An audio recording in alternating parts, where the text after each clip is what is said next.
这条斗牛犬真是个憨憨，小偷扔给他一根香肠，他不管里面有没有下毒，拿起来就吃，结果下一秒就倒在地上打呼磨牙。好在小偷对他没兴趣，他们在乎的是房间里的100万现金。小偷拿出事先准备的钥匙，准备直接从大门闯进去，不料大门竟然上了4把锁，神仙也打不开。一旁的老黑欣喜若狂，这么一个屋子上4把锁，莫非除了100万美元，里面还藏了什么大宝贝？三人当即商量从窗户爬进去，他们在窗户的角上砸了一个小洞，然后让身材瘦小的小美爬了进去，成功从里面打开了房门。出于谨慎，三人第一时间脱掉了鞋子，随后分开寻找保险柜。可能由于屋子太大的缘故，三人找了一圈什么都没找到。为了方便寻找，胆大的老黑独自一人闯进了老兵的卧室，准备迷晕他。他熟练地将迷药注进手中的塑料瓶，然后在瓶子上扎了一个小洞。但就在这时，老黑被眼前的一幕吓得大气都不敢出，好在盲人老兵只是起身关掉了电视，并没有发现他。重新布置好迷药，老黑放心地退出了房间。这时，三人同时注意到了一个上了锁的房间。试问谁会无缘无故给家里的房间上锁呢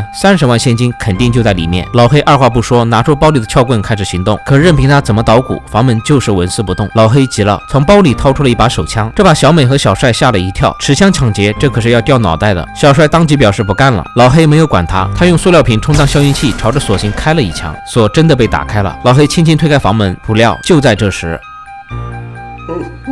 老兵居然醒了，这让老黑和小美有点措手不及。老黑一边后退一边解释说自己喝多了，现在就离开。老兵没有理他，而是双手摸下向前移动。老黑慌了，警告如果再向前一步就会开枪。然而话音未落，就被老兵以迅雷不及掩耳之势抢过手枪。老兵没有第一时间杀他，而是问他几个人来的。老黑瞄了一眼旁边惊恐不已的小美，告诉老兵就自己一人。老兵听完松了一口气。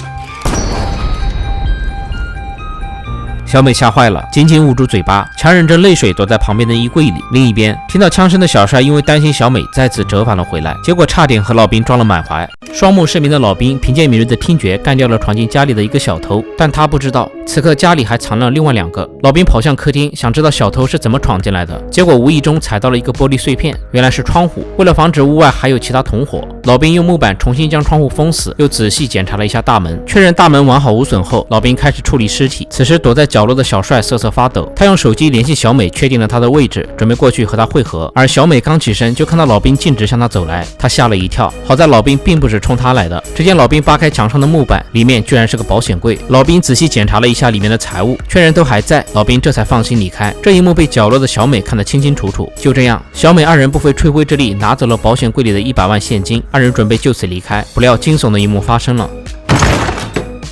他们居然迎面撞上了前来处理尸体的老兵，2人顿时吓得立在原地，不敢发出一丝声响。好在老兵并没有发现他们，小美小心翼翼的后退，尽量为老兵腾出空间。谁知就在这时，老兵立刻停下了手上的动作。此刻他确定房间里还有其他人，但因为没有了动静，老兵暂时无法判断他们的位置。突然，原来是老黑的手机响了，老兵有点怀疑自己是神经过敏了，他摔烂了地上的手机，开始继续处理尸体。小美他们也总算度过了第一场危机，2人打开房门，顺着梯子来到地下室，准备通过地下室逃走。另一边，拿着工具的老兵在房间里闻到了一股臭鞋的味道，顺着味道，老兵在桌子底下摸到了小美的高跟鞋，原来真的不止1人。老兵第一时间检查了自己的保险柜，发现钱已经没了，老兵彻底抓狂。另一边，小美和小帅在地下室寻找通往屋外的门，突然一个人影朝他们扑了过来，2人吓了一跳，居然是一个被铁链锁住的美女。与此同时，楼上的老兵听到地下室的铃铛，他最害怕的事情还是发生了。原来老兵多年前有个可爱的女儿被眼前的女人撞死了，可美女仗着家里有钱，逃避了法律的制裁。愤怒的老兵这才将她囚禁在这里。知道情况后，小帅劝小美先离开，等出去后报警就行。但小美却不忍女孩关在这里，执意先救人。2人在美女的提示下找到了钥匙，利索的解开了美女身上的锁链。3人搀扶着向出口走去。可就在小帅打开出口的刹那，老兵拿着手枪出现在了他们面前。